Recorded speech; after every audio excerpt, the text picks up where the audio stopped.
বল এটা কত হবে?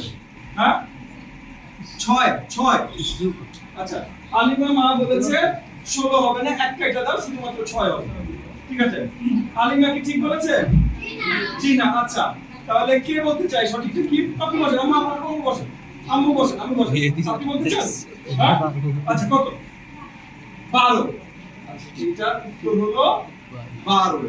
Freeze একটাই বলতাম, freeze একটাই বলতাম, freeze একটাই বলতাম। বাবা দাঁড়ান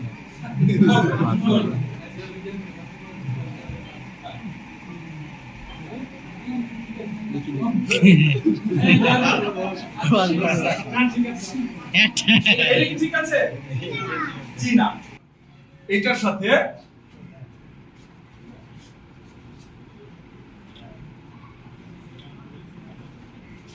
এটা কে যোগ করতে হবে?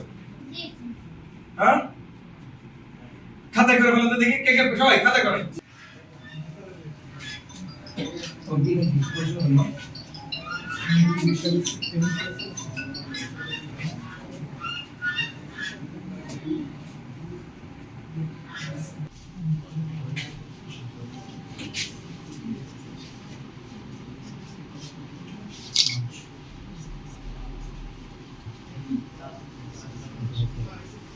এটা কি মান?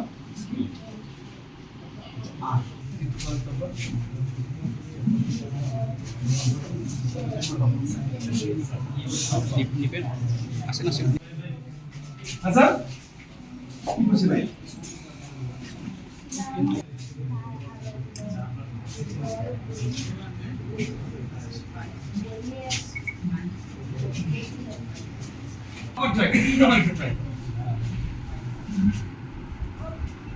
এটা হয়নি, আরেকবার ট্রাই করো।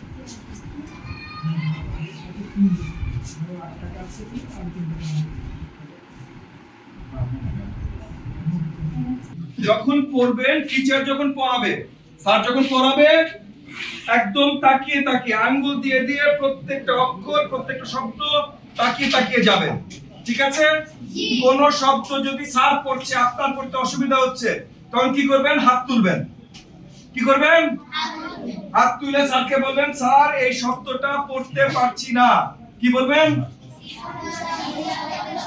পড়তে পারছি না। তখন ভেঙে আপনাকে স্যার আবার বুঝিয়ে দেবে। মাসে প্রত্যেকটা ক্লাসের গণিত টিচার দরকার হলে যদি মানে আগে আপনি অ্যাসেসমেন্ট করবেন, কালকে এসে প্রত্যেকটা ক্লাস নিয়ে অ্যাসেসমেন্ট করবেন। যোগ আর বিয়োগ যদি না পারে, 3 4 5 সবগুলোর যোগ বিয়োগ পারার কথা, যদি না পারে সবগুলোর একসাথে করে এক ক্লাসে যোগ বিয়োগ শিখবে। এক মাসে আগে যোগ বিয়োগ, ফরগেট অন্য সব ক্যালকুলেশন, আপনার ওই ফ্র্যাকশন ট্র্যাকশন সব ভুলে যান, আগে যোগ বিয়োগ। এবং ওই টিচার যদি শিখাইতে না পারে, আমি 1 মাস পর রিপোর্ট চাই, টিচার সাসপেন্ডেড হবে। সিম্পল কথা।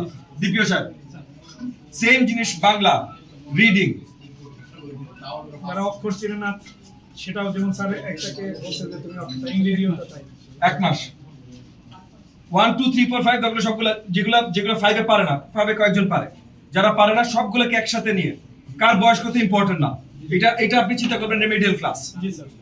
মানে ওই রেগুলার ক্লাস করব, ঘুমাবো, তারপর আবার রেমেডিয়াল করব, তা না। আমি এক্সট্রা টাইমের কথা বলছি না, ওই টাইমের ভিতরে রেমেডিয়াল হবে। বুঝতে পেরেছেন? এটা কালকে এসে আপনি রিভিউ করবেন, রিভিউ করে টিও সাহেবকে জানাবেন, টিও সাহেব রিপোর্ট করবেন ডিপিও সাহেবকে। স্যার এটা কিন্তু শক্তভাবে দেখবেন। জুলাই 25 তারিখ আজকে, সেপ্টেম্বরের 1 তারিখে আমি ডিপিওর কাছ থেকে রিপোর্ট দিব আপনার স্কুলের কি হয়েছে। এবং যদি তার ভিতরে এই টিচার না করতে পারে, তারা 8 বছরের মধ্যে একজন টিচার আছে উইথ অল বিটিপিটি বা হোয়াট ট্রেনিং, সে যদি 1 মাসের ভিতরে এইটুকু আপস্কিলিং করতে না পারে, সে সাসপেন্ডেড হবে। আর যদি এই রিপোর্ট আপনার ভুল থাকে, আমি এমপি সাহেবের সাথে চেক করাবো, সে এসে যদি বলে যে আমি গেছিলাম ভাই এটা হয় নাই, আপনি সাসপেন্ডেড হবেন।